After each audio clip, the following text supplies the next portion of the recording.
Hola, ¿qué tal? Bienvenidos, bienvenidas a su programa Conexiones entre Tejiendo Culturas y Saberes. Me da mucho gusto estar el día de hoy con ustedes. Yo soy Verónica Trujillo y me acompaña Edwin Morón. Hola, ¿qué tal? Bienvenidos a esta emisión en la que estaremos platicando acerca de una iniciativa interesante en la Universidad Intercultural del Estado de México. Esta es PAGMILI, una milpa dedicada a la salud. Para eso estaremos dialogando con la doctora Aide Avendaño. También tendremos la participación de diferentes secciones a lo largo de este programa, como alternativas del buen vivir, de comunidad en comunidad, nudos para trenzar el tejido social y capoeira. Así que quédense con nosotros.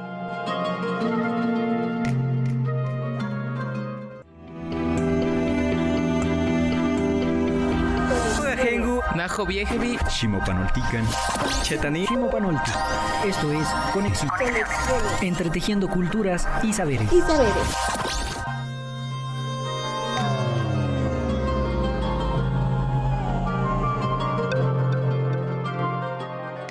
Pues muchas gracias por estar en Conexiones. Como ya decíamos, el día de hoy estaremos platicando sobre una milpa sui generis, una iniciativa muy interesante que tiene que ver con la construcción de un espacio dedicado al cultivo, a la procuración, incluso a la distribución de plantas curativas, de plantas destinadas a la salud humana. Y es que cuando pensamos en las milpas, generalmente pensamos en la milpa agrícola destinada al maíz, pero si lo pensamos con mayor detenimiento, la noción de milpa, que proviene de la lengua náhuatl, hace referencia no nada más a un espacio de cultivo exclusivo para cierta especie, sino en realidad la milpa es un espacio dedicado al cultivo de cualquier especie vegetal. Podemos hablar de milpa de flores, de milpa de maíz, por claro, pero también de milpa de plantas medicinales, Vero. Así es, Edwin, y bueno, pensar hoy en día acerca de la salud a partir de las plantas medicinales nos hace tomar conciencia de una extensión que nos lleva más allá de tomar solo una pastilla o un jarabe o algún medicamento, sino más bien generar ese contacto, ese proceso de relacionalidad del que hemos hablado en otras emisiones y que nos exige ser conscientes, pero también ser activos propiamente en este proceso de salud para nuestro cuerpo y para nuestro entorno. De esta forma, PAGMILI, la milpa de la salud, o también como se conoce al interior de la universidad el jardín de plantas medicinales o el jardín etnobotánico, pues nos hace darnos cuenta de la extensa diversidad de plantas medicinales que existen, pues no solo en México, sino también en el mundo. Antes de entrar en materia, vamos a escuchar a Adriana Rodríguez y Alternativas del Buen Vivir. No se vayan, esto es Conexiones. Alternativas del Buen Vivir. Con Adriana Rodríguez. Muy buenas. Vamos a reflexionar sobre ese enfoque animista o de cosmovivencia del buen vivir y de los pueblos originarios, o mejor dicho, del sentipensamiento y del saber de los pueblos originarios que sustenta el planteamiento de tener una vida plena, del buen vivir o del vivir bien en armonía con la naturaleza y en equilibrio con todo cuanto existe, con la comunidad y con nosotros mismos. Y es muy, muy importante empezar por reivindicar algo que se ha convertido en una descalificación o un descalificativo a quienes promulgamos un enfoque que llaman animista del buen vivir, porque queremos ir más allá de lo que la ciencia materialista o la ciencia objetiva, ese rigor científico de el medir y el tocar y por lo tanto explicar desde esa manera la existencia del mundo, pues descalifica de lo que es una visión que va más allá o que habla de ese mundo que no se puede ver, que no se puede tocar, pero que existe. Y es maravilloso poder hacer eso en este siglo XXI porque tenemos una herramienta, un sustento y un fundamento que antes no teníamos. Y es las ciencias cuánticas. o son las ciencias cuánticas. Porque el estudio de la mecánica, de la física cuántica, que se ha adentrado en lo más profundo del átomo para estudiar las partículas que estaban en el núcleo, más allá de los protones y de los neutrones, para encontrar todo un multiverso de energía, de frecuencias, de ondas, de partículas que permiten dar fe de la existencia del todo cuántico o del mundo invisible. Así que a quienes califican el enfoque animista del buen vivir como algo, entre comillas, negativo, porque supuestamente no tiene nada que ver con el pensamiento científico, tendremos que decirles que ahora la puerta de las ciencias cuánticas, que son lo más avanzado, nos permiten reivindicar el animismo. ¿Y qué es eso del animismo? Pues el animismo es un enfoque o es un modo de vida, es una visión, una cosmovivencia que permite reconocer que todo tiene un alma, un ánima, lo que anima la existencia, una energía inconsciente, invisible, sutil, y existe en todo, como la teoría del todo de la cuántica también, que habla de ese movimiento energético. Y esa cosmovivencia, desde la visión de los pueblos originarios, pues se vive con una existencia que empieza por el reconocer los movimientos del cielo, de la tierra, del agua, del fuego, de todo lo que constituye la vida que nos rodea y que nos alimenta y de la cual nos alimentamos y nutrimos, siendo conscientes.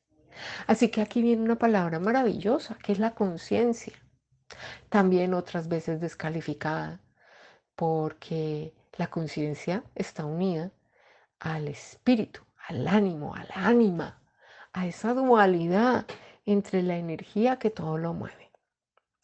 Y estarás pensando, uy, ¿de qué me estás hablando? Pues de algo muy sencillo. Cuando te vas a un bosque, a la selva, y puedes en silencio de la mente, en el silencio mental, escuchar y observar la vez de ese mundo que está relacionado, sutil e invisible, podrás escuchar esas voces ocultas de las energías del bosque, que en los cuentos nos contaban, valga la redundancia, de su existencia.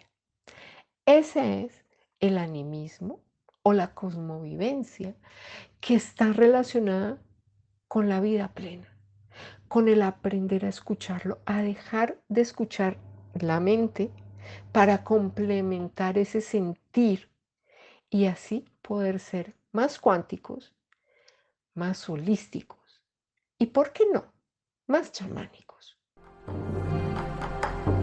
Alternativas del buen vivir. Con Adriana Rodríguez.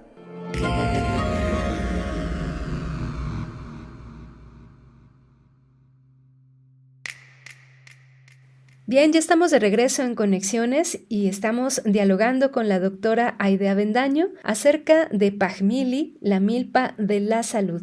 Aidea Avendaño actualmente se desempeña como docente en la Universidad para el Bienestar Benito Juárez, sede Badiraguato.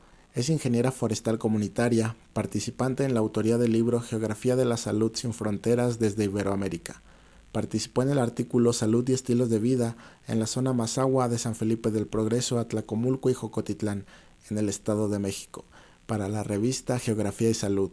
Ha realizado aportes significativos en la agrociencia, en el manejo y domesticación del capulín en comunidades del estado de Tlaxcala. Continuamos en Conexiones. Gracias, Aide, por estar presente el día de hoy aquí en Conexiones. Un gusto platicar contigo, reencontrarnos nuevamente y Platícanos cómo surge la idea de creación del Jardín de Plantas Medicinales en la UIM. ¿Cuáles son algunos de sus antecedentes? ¿Cómo fue el proceso de creación, el equipo de trabajo, tal vez el financiamiento incluso que se obtuvo para consolidar esta milpa de la salud? Bueno, para iniciar, ya que el Jardín Etnobotánico de la UIM se basa en la conservación de plantas medicinales, déjenme platicarles un poco sobre ellas. A lo largo de la historia cultural de México se ha desarrollado una relación dinámica y estrecha entre los recursos naturales y las diferentes culturas que han habitado el territorio. Por ejemplo, México, como país megadiverso y multicultural, cuenta con alrededor de 5 a 7 mil especies de plantas útiles. Entre las investigaciones que se han realizado en la UNAM por el Dr. Roberto Campos, se señala que alrededor de 90% de la población en el país ha utilizado y utiliza para solucionar sus problemas de salud alguna de las más de 4.500 plantas medicinales documentadas para México. De estas, de acuerdo con la maestra Abigail Aguilar, alrededor de 3.103 han sido registradas en la flora medicinal indígena de México. Esta información, que surgió en parte de los estudios realizados por los médicos de las instituciones de salud que entonces colaboraban en las unidades médicas rurales en el programa IMSS-COPLAMAR, registraron que la mayoría de las plantas, es decir, el 38%, se dedicaba a resolver problemas digestivos, mientras que el 14% a los respiratorios y el restante a lesiones de la piel, infecciones cutáneas, traumatismos, dolor muscular y reumático, picaduras de animales, fiebre, dolor de cabeza, problemas en articulaciones y finalmente para problemas relacionados con el aparato reproductor. Teniendo en cuenta lo anterior y que dentro de las universidades interculturales la recuperación de los saberes tradicionales es una parte fundamental de sus actividades en la enseñanza, investigación y vinculación con la comunidad, es que se decidió crear este jardín como parte de la licenciatura en Salud Intercultural, la cual incorpora a la medicina tradicional y a las plantas medicinales dentro de sus asignaturas. Por ello, el jardín fue planteado para que se realizara dentro de un marco de respeto, diálogo y reciprocidad para la conservación y el manejo racional del patrimonio biocultural de las comunidades indígenas del Estado.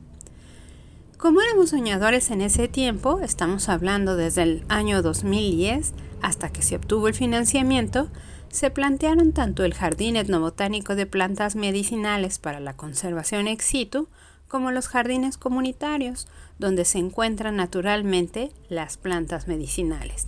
Es decir, estábamos hablando de la conservación in situ. Adicionalmente, se propuso la creación de un herbario medicinal y uno didáctico para la enseñanza en aula. Finalmente, se buscó crear un banco de semillas que sirviera para el intercambio y conservación de especies y un laboratorio de investigación fitoquímica, farmacológica y organoléptica que permitiera la identificación estructural y química de las especies medicinales para su uso adecuado. Soñábamos en grande en ese periodo. Bueno, pero algunas cosas sí se consiguieron y otras continúan en el proceso, pero ya por parte de los profesionales de la licenciatura en Salud Intercultural. La implementación del Jardín Etnobotánico fue financiada por la Comisión Nacional para el Apoyo de los Pueblos Indígenas, en ese entonces CDI, a través del proyecto Sistema de Enseñanza, Conservación y Difusión de la Medicina Tradicional para el Desarrollo de los Pueblos Originarios del Estado de México. Esto se llevó a cabo con el apoyo del doctor Horacio Santiago Mejía, que en ese entonces formaba parte de la licenciatura, aunque ahora todos sabemos que forma parte del área de desarrollo sustentable. También colaboraron el doctor Aurelio de Alba Ceballos, en ese entonces director de la naciente licenciatura, algunos de los médicos tradicionales del área de incidencia de la UIM, miembros de las comunidades y estudiantes de licenciatura. De la licenciatura en salud, por cierto. El proceso de creación estuvo conformado por salidas al campo, en compañía de los médicos tradicionales y los estudiantes. Con ello se buscó la colecta del material biológico. Se visitaron comunidades como Acambay, Atlacomulco, Jocotitlán, San Felipe del Progreso, Calvario Buenavista, Xotejé, Ejido La Virgen, El Tunal, Fresno Nichi, San Jerónimo Boncheté, San Pedro el Alto, por citar algunas. Durante la primera fase del jardín se sembraron directamente en un área designada por la administración. Posteriormente, con el financiamiento de la CDI en un proyecto sometido en el año 2011, se construyó la estructura que finalizó en el año 2013 y aún permanece a la fecha. Además, con este proyecto se apoyó económicamente a los médicos tradicionales como una pequeña forma de retribuir a su tiempo y su valioso conocimiento. Se consiguieron adicionalmente los viáticos para los estudiantes y los otros docentes que en su tiempo nos acompañaron a las colectas del material biológico. Y ya en el año 2014, a través del financiamiento de The Jacobs Research Funds de la Universidad de Washington, se consiguió financiamiento y material para salidas al campo, colecta y montado de material biológico asociado principalmente a enfermedades respiratorias y digestivas por ser las de mayor frecuencia. Bien, Aide, pues muchas gracias por llevar nuestra memoria hace algunos años aquí en la Universidad Intercultural. Y bueno, pues a partir de ello es que nos damos cuenta cómo lo que bien se siembra, una semilla bien sembrada en la tierra, puede provocar frutos maravillosos, extensos, y de ahí procurar abundancia también en relación a las personas, a pues incluso familias, ¿no?, alrededor de ese ejercicio. Por supuesto, pensar en las primeras semillas, en las primeras plantas que fueron sembradas en esta milpa de la salud, en este jardín de plantas medicinales, pues nos hace recordar la práctica activa de estudiantes, de profesores interesados por el cuidado de la salud, pero también por la recuperación de los conocimientos ancestrales, de los conocimientos de civilizaciones milenarias que han existido en esta tierra y que, bueno, hoy en día es necesario, es importante, sustancial reconsiderar. Vamos a seguir dialogando acerca de este tema, pero antes vamos a un pequeño corte y regresamos. Les invitamos a escucharnos en la plataforma de YouTube como Encuentro TV UIM y también nos encontrarán en Spotify buscando Conexiones, emisiones nuevas cada semana.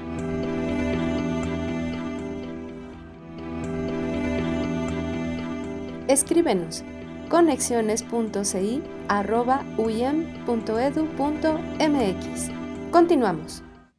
Muchas gracias por seguir en Conexiones. Estamos platicando acerca del proyecto PAJMILI, la Milpa de la Salud, dentro de la Universidad Intercultural del Estado de México, con la doctora Aide Avendaño. Platícanos, Aide, ¿cuál es el principal propósito que atendió y que atiende este proyecto? En el mismo sentido, ¿cuáles son las especies que se sembraron en el jardín y cómo se decidió respecto de su presencia ahí mismo? El propósito del jardín fue para conservar la biodiversidad en las plantas usadas en las enfermedades más frecuentes, las cuales son un reflejo de las necesidades en salud y del patrimonio biocultural del Estado de México. En un inicio, se planteó que el jardín estuviera ordenado por los grupos étnicos del Estado, Mazahua, Nahua, Otomí, Tlahuica y Matlacinca, y por los sistemas del cuerpo humano, respiratorio, digestivo, musculoesquelético, cardiovascular y nervioso. También se buscó que el proyecto siguiera los ejes de los derechos indígenas, como superación de los rezagos y el desarrollo con identidad de los estudiantes de la licenciatura, brindando reconocimiento y valorización a la diversidad cultural y lingüística. Los docentes que, como yo, veníamos de un paradigma positivista, donde solo el conocimiento científico es el válido, tuvimos también un proceso de aprendizaje a través de los médicos tradicionales y de nuestros estudiantes. Y ese aprendizaje incluyó qué se considera como salud, métodos de diagnóstico y tratamientos dentro de los procesos de salud-enfermedad en la medicina tradicional. De igual forma, a través del diálogo, se buscó que los estudiantes y los miembros de las comunidades entendieran las limitaciones y algunos riesgos en el empleo de la flora medicinal, ya que muchas plantas contienen metabolitos secundarios que pueden resultar tóxicos si no se dosifican correctamente o a pesar de que tengan la dosis que sea, pueden ser letales o con efectos secundarios o graves que llevan a intoxicaciones que mandan al hospital a las personas. También algunas plantas pueden interactuar con medicamentos recetados, potenciando o disminuyendo su efectividad. Es decir, puede haber interacción entre planta-medicamento, planta-alimento o entre plantas que se toman en el mismo tiempo.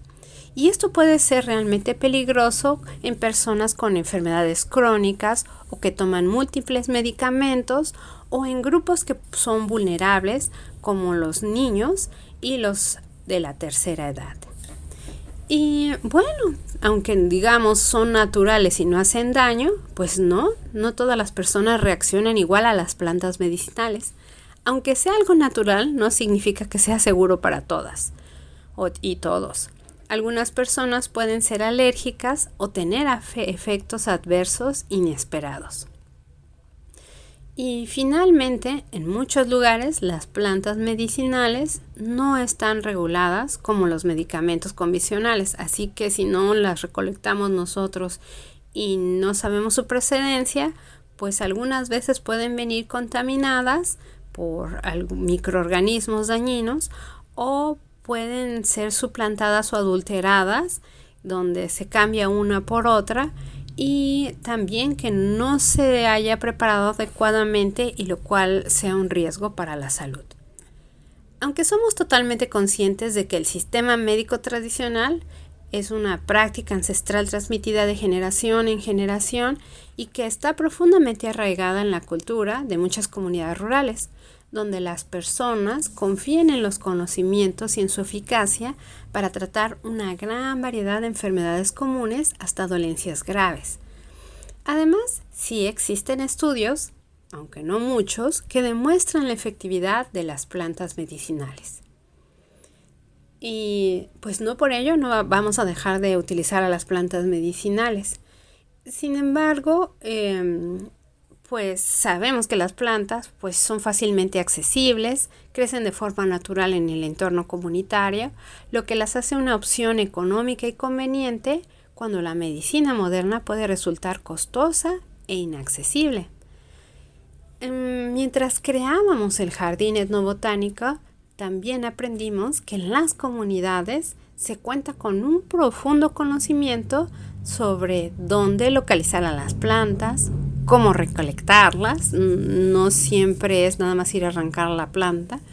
En las comunidades también se manejan técnicas donde se ocupa o se corta lo que se necesita para que existan en las siguientes generaciones.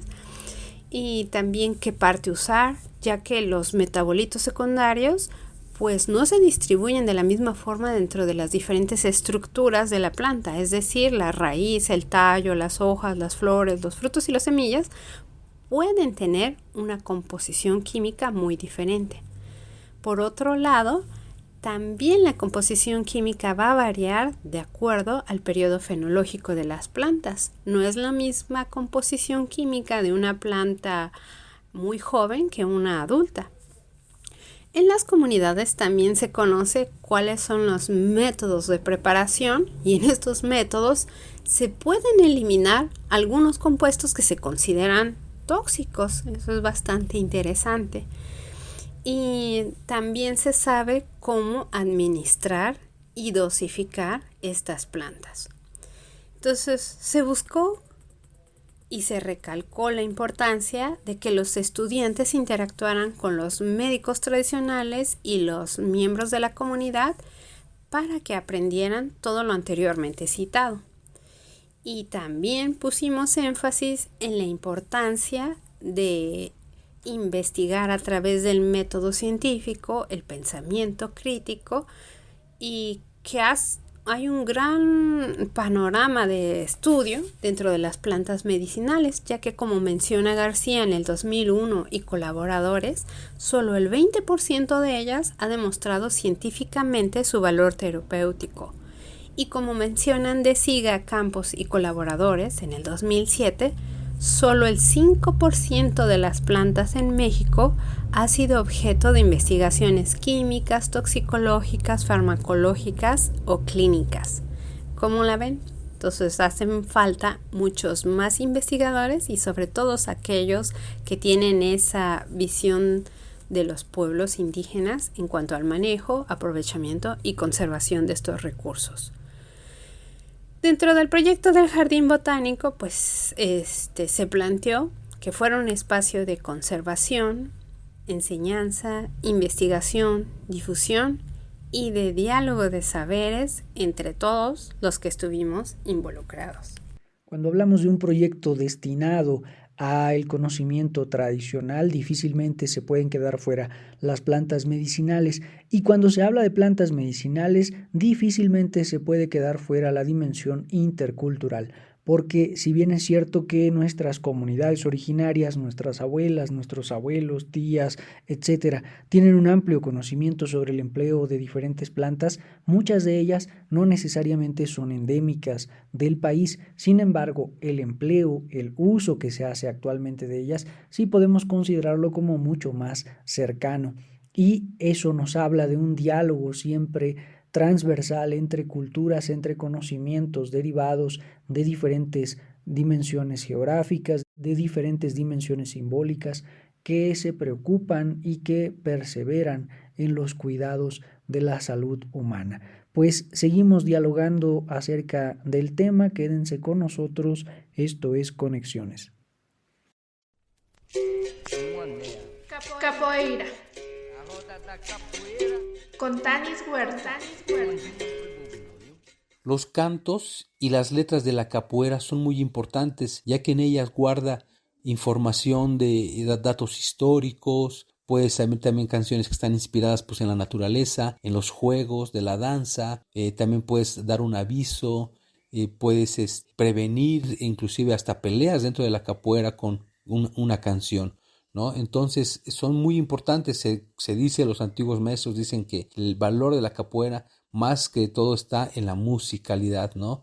Que más que el deporte o que las otras, el arte marcial, ¿no? Está más el valor está en las letras y en la música, porque como decíamos, pues ahí trae datos importantes, ¿no? Desde que hablan de la historia, de qué parte venían de África, cómo fueron capturados, cómo llegaron a América, cómo vivieron y también cómo se liberaron. Y también hay datos que pues dentro de los libros de historia de Brasil no están, pero en los cantos de la capoeira sí están, sí existen y se siguen hasta hoy en día pues recordando de esos momentos históricos, ¿no? Entonces hay una estructura también dentro del ritual, dentro de la roda de capoeira, de canciones, ¿no? Ahí cuando empieza una roda de capoeira, la canción principal para empezar el ritual, para empezar el juego, para empezar el momento ya de la roda, el ritual, se empieza siempre con una canción, una ladainha, que la ladainha pues es como nosotros decimos, es el momento de concentración del capoeirista, porque es cuando pasan los capoeiristas que van a jugar, que van a hacer la danza, pasan ahí enfrente de este berimbau gunga, ¿no? Enfrente de este berimbau, y muchas veces ahí los que empiezan a cantar son los maestros,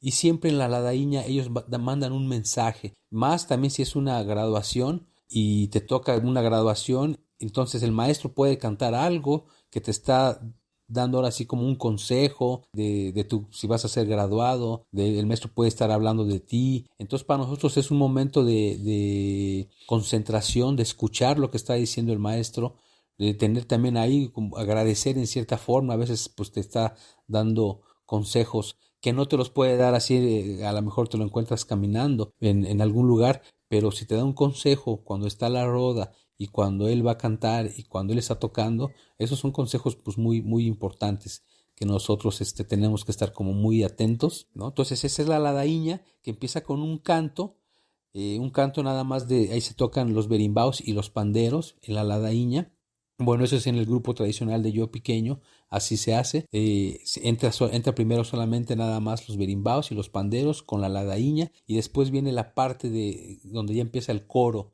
con todos los demás alumnos o todo el grupo de capoeira, que eso nosotros le llamamos la shula, que empiezas ahí como a agradecer, ya sea empiezas a agradecer viva mi Deus, viva mi maestro, viva mis amigos, viva la capoeira, viva los africanos que dieron libertad, ¿no? Ahí empiezas como a agradecer a la gente, a quien tú quieras agradecer, ¿no? A convocar en cierta forma a la energía que te va a acompañar, ¿no?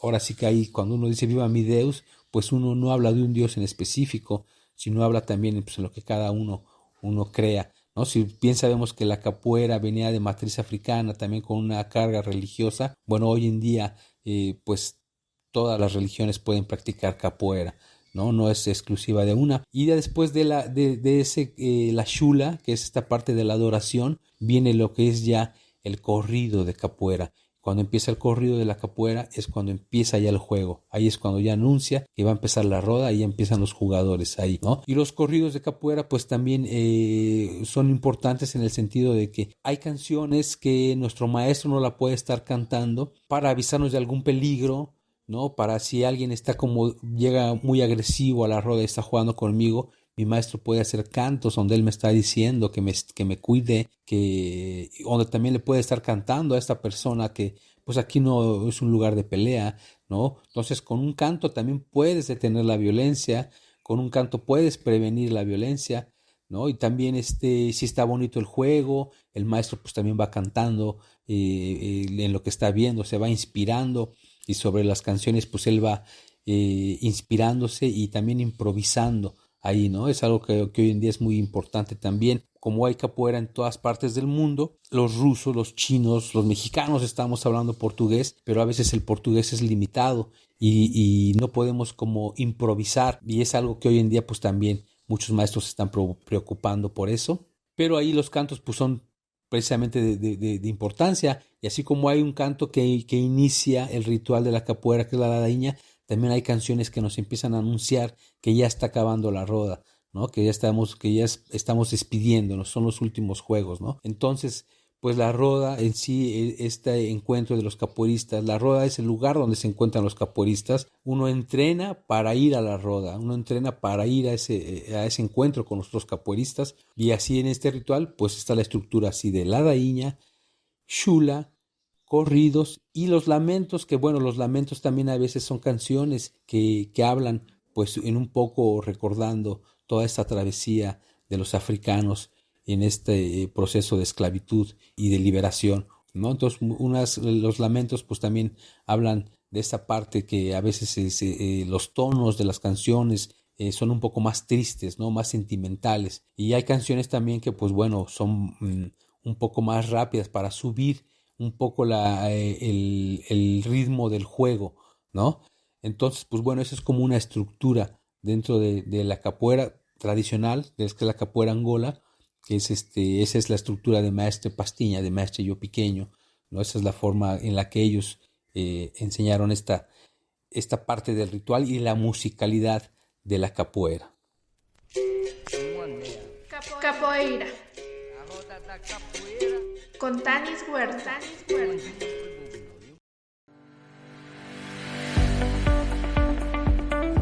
¿Te gustaría aprender la lengua de tus abuelos? En la UIM podrás encontrar la licenciatura en Lengua y Cultura, en donde se analizan procesos socioculturales y lingüísticos de pueblos originarios, con el fin de formar profesionales capaces de traducir e interpretar lenguas originarias. Te invitamos a formar parte de nuestra comunidad universitaria. ¡Inscríbete!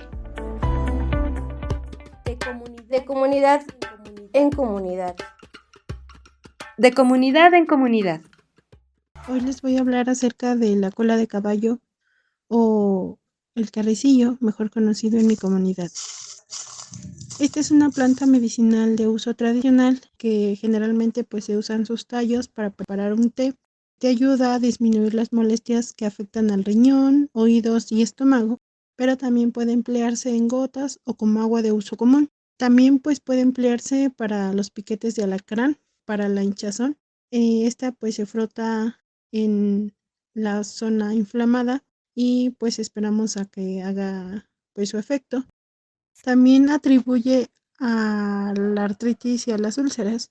Y pues esta planta no necesita ser cultivada, ya que es una planta que abunda mucho en mi comunidad. Cuando mi abuelita me la prepara, pone en su fogón a hervir un poco de agua en una olla de barro.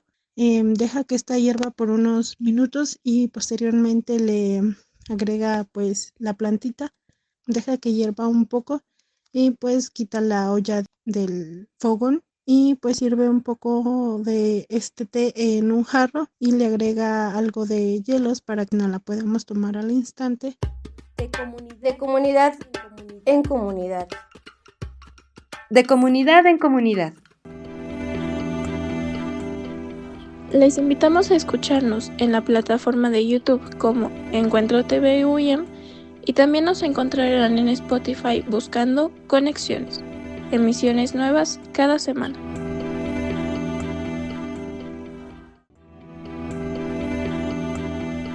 Escríbenos conexiones.ci@uyem.edu.mx. Continuamos.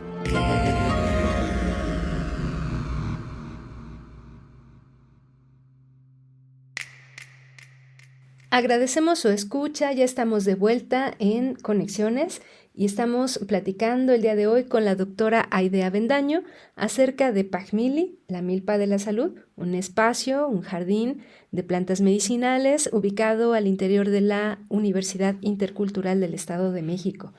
Aide, platícanos, ¿por qué es importante realizar trabajos e investigaciones fuera del aula, como el caso, por ejemplo, del jardín y su contribución en la formación de profesionales de la salud?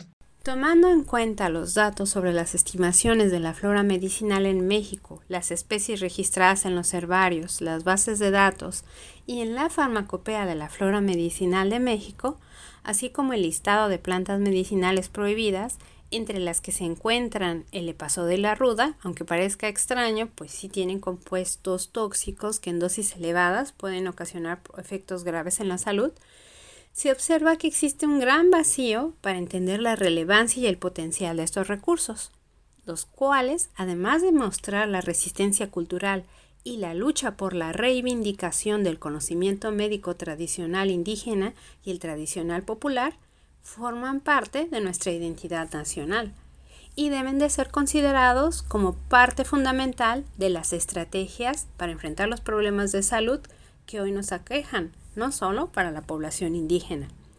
Es por ello que los estudiantes deben de continuar con el trabajo de campo en muchas más comunidades, continuar con el método científico, el pensamiento crítico, el registro de recursos, el trabajo donde se incluya la cosmovisión de los pueblos originarios, así como los programas de conservación ex situ e in situ, y la investigación de las propiedades terapéuticas y los efectos adversos y tóxicos. Los estudios se deben de llevar a cabo a través del diálogo entre los diferentes sistemas médicos, donde, pues a pesar del conflicto que pueda surgir, pues se llegue al entendimiento y el enriquecimiento mutuo.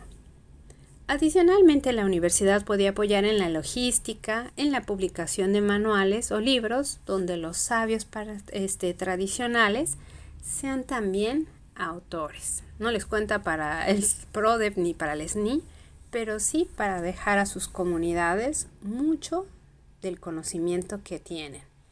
Finalmente, dentro del sistema de educación intercultural, la investigación es necesaria para la traducción y comprensión de las formas de ver, sentir, pensar, vivir y actuar de los pueblos originarios, y para la formación de profesionales con pertinencia cultural que permitan generar soluciones innovadoras a problemáticas locales y globales a partir de la integración de las diferentes epistemologías.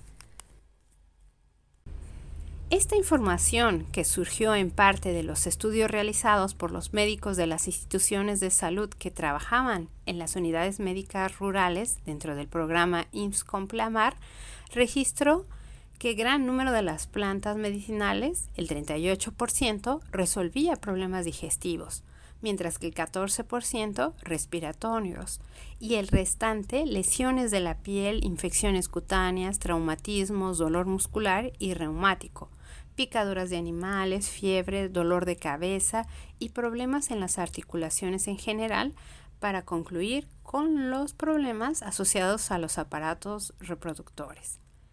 Teniendo en cuenta lo anterior y que dentro de las universidades interculturales la recuperación de los saberes tradicionales es una parte fundamental de las actividades que se realizan de enseñanza, investigación y vinculación con la comunidad, es por eso que se decidió crear este jardín como parte de la licenciatura en Salud Intercultural, en la cual se incorpora la medicina tradicional y a las plantas medicinales dentro de sus asignaturas.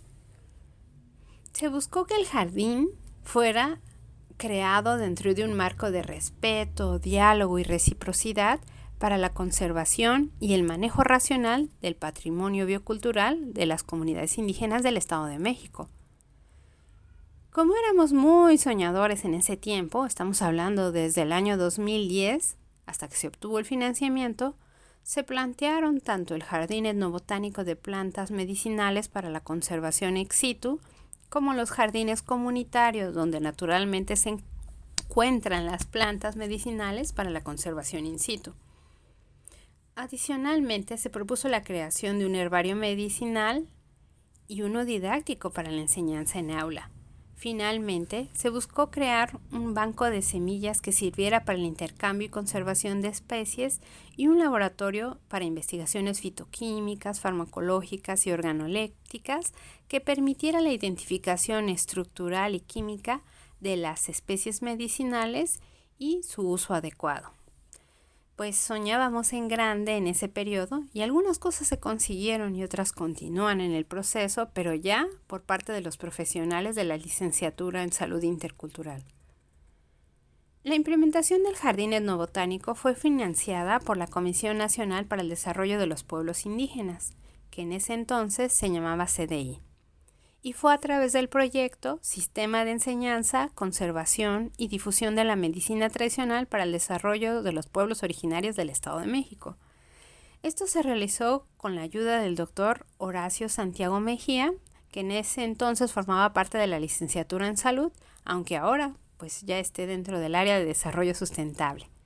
También colaboró el doctor Aurelio de Alba Ceballos, entonces director de la naciente licenciatura, así como médicos tradicionales del área de incidencia de la UIM, miembros de las comunidades y estudiantes de la licenciatura. Gracias, Aide, por estas reflexiones. Y bueno, hace años y ahora y hace siglos también y en el futuro, me parece, va a ser importante darnos cuenta de estas extensiones que tiene el ámbito educativo. Y al hablar de extensiones me refiero a que no solo se puede concebir la educación al interior de cuatro paredes, como lo hemos planteado ya en otras emisiones, y que este aprendizaje exige necesariamente la asistencia, la presencia del sujeto con los entornos.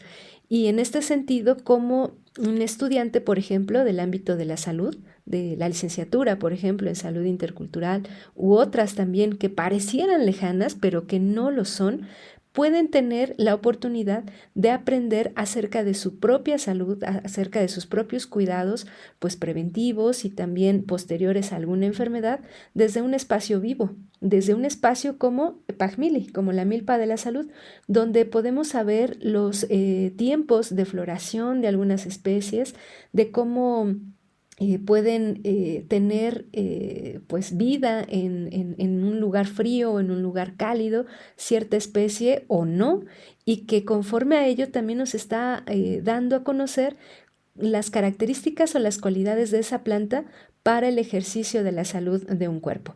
Pues esto y muchos otros conocimientos se pueden encontrar alrededor de este jardín, de esta milpa de la salud, Pajmili. Pues muchas gracias, Aide, por habernos planteado un panorama bastante amplio y también llevado a la memoria en torno a los primeros pues, ejercicios o los primeros procesos que llevó a cabo este proyecto para su edificación. Esperamos tenerte de vuelta aquí en Conexiones y muchas gracias por tu participación. Gracias, Vero y Edwin, por dejarme platicar un poquito sobre la historia del Jardín Etnobotánico, que pues esperemos la continúen varias generaciones. Conocimiento. Comunidad. Nudos para trenzar el tejido social.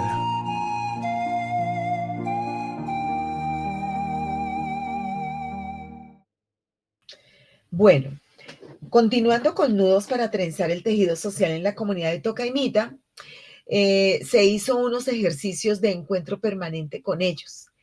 Esta imagen que ustedes están viendo forma parte del sector que ellos tienen, es lo que los circula a ellos. Aquí en este lugar es donde atraviesa la quebrada, que es la que viene atravesando por este margen aquí en este lugar. Y observen ustedes que este es el camino que se toma para poder ascender al barrio, que es este mismo. Pero para ellos este sector es muy importante, es trascendental, porque en este lugar se reúnen, pero también aquí es donde llegan investigadores a jugar con ellos, a trabajar, a generar procesos de encuentro, de alfabetización, de conversación. Y este es el imaginario que se tiene. Sí, estamos en la periferia, pero hay un territorio que nos pertenece. Y en ese territorio que nos pertenece podemos también encontrarnos y ser parte de ello. Por otro lado, también comentarles a ustedes que estas fueron algunas de las imágenes retomadas de un ejercicio para recoger información con estas mujeres. Ellas son integrantes, lideresas del contexto. Se hace una cartografía de emociones y de cuerpo. Entonces, ustedes ven aquí con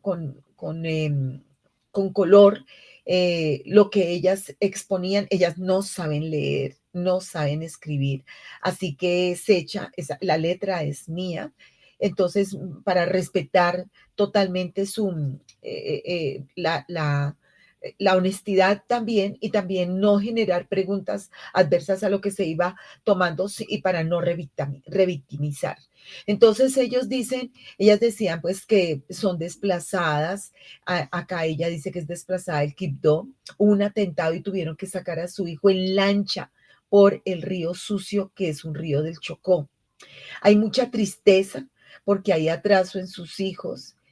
A los 9 años mataron a otro hijo también. Pero también hay una tristeza aquí en Tocaimita, porque su esposo es borracho y pelean permanentemente. Hay violencia verbal. También hay mucha tristeza porque el barrio es agresivo y es violento con ellos. Observen acá lo que voy a leer. Ella tiene un luto permanente por la muerte de su hijo. Y fue una muerte en ese sector cercano a donde ellas viven actualmente. Hay muchas críticas y han sufrido muchos engaños. Pero miren, ellas han sufrido discriminación, odio, rencor, y tienen unos dolores no solamente por ser mujeres afro, sino ser violentadas, estar solas, tener hijos, ser negras también, expresado por ellos mismos. Otros elementos importantes que ellos plantean: es necesario sanar las heridas, es necesario los recuerdos, no quieren olvidarlos para poder tener paz interior y con un deseo grande de salir adelante y tener una vivienda digna. Acá, por ejemplo, ella plantea, no le hemos colocado el nombre, pues para dejarlo un poco anónimo. Ella plantea la necesidad de trabajar para mejorar la vida de sus hijas, y ella quiere estudiar y quiere también aprender otras cosas con sus niñas. O sea que estas niñas realmente son, estas mujeres son grandes mujeres en el sentido de la palabra, porque deben trabajar por sus hijas y deben mostrar otras realidades de sus hijas. Ahí a ellas las impregna un dolor muy grande de lo que han vivido tanto en un sector como en el otro. Estas cartografías de emociones, pues es una radiografía del papel que cumplen estas mujeres para sacar adelante su comunidad. Conocimiento. Conocimiento. Comunidad. Comunidad. Nudos para trenzar el tejido social.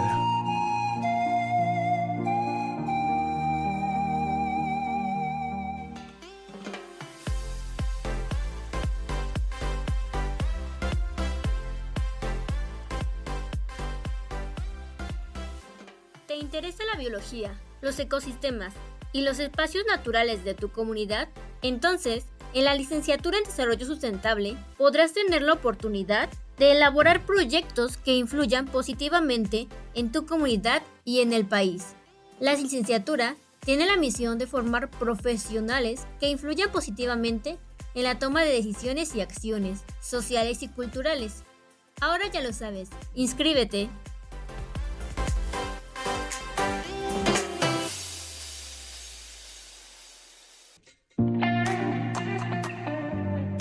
¿Te interesa la diversidad cultural o aprender a gestionar soluciones a conflictos? Si es así y cuentas con licenciatura, no esperes más. La Universidad Intercultural del Estado de México te invita a ser parte de su maestría en Interculturalidad para la Paz y Conflictos Escolares. ¿Qué esperas para ser parte? Inscríbete.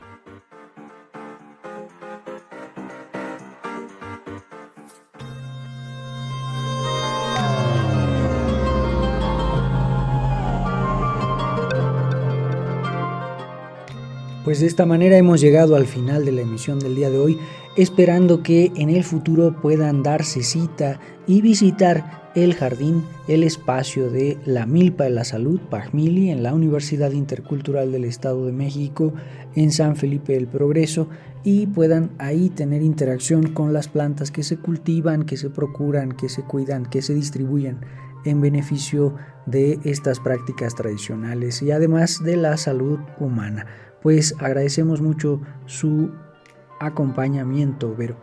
Sí, Edwin, muchas gracias, y pues también invitarlas a que se den cita a la sede de la Universidad Intercultural del Estado de México, ubicada en San Felipe del Progreso, donde podrán encontrar este jardín de plantas medicinales, PAGMILI, y darse cuenta también hoy cómo se encuentra, cuál es su etapa también de vínculo con otras licenciaturas, y en este sentido algunos otros proyectos que se han dedicado para la difusión y la preservación de algunas de las especies que se concentran al interior de este lugar. Pues muchas gracias por su atención. Agradecemos al equipo de producción de este programa: Daniel Vallejo, Daniel González, Nadia Cruz, Edwin Morón y Verónica Trujillo. Hasta la próxima.